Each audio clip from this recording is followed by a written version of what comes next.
Manampuso nagipahigan nga COPIC 12 PWD's Grand Celebration Day sa Cebu Technical University. Diyan gatusan ka mga persons with special needs ang nalingaw o nahatagan og pinaskuhan. Busa mga kapuso ato kining sayran, pinaagi ni ining report.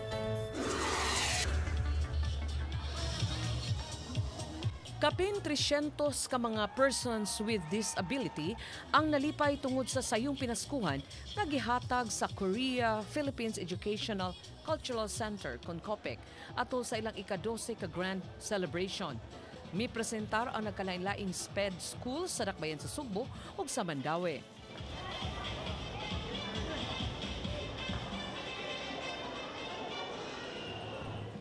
Si Janeth, 19 anyos, ang usa sa mga milid sa ilang presentasyon. Hilig siyang musayaw ug kinina ang usa sa iyang gikalingawan. Okay. Dito ako kanalbong Lingaw usab kaayo ang mga benepisyaryo sa mga kalingawan nga gidalit alang kanila.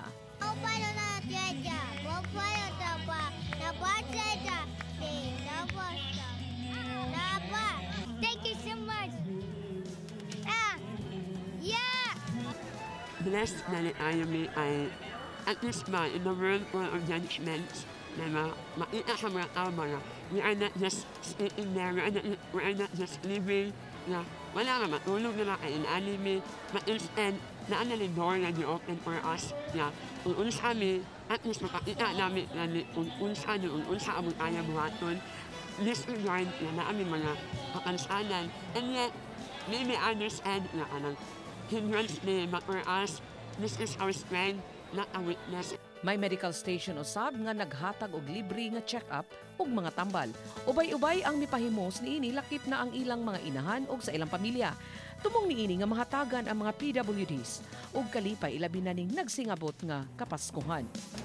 We have tried the model in the life for PWDs. Uban ni Demi Hernani, Chelo Vallena, Balitang Bisdak.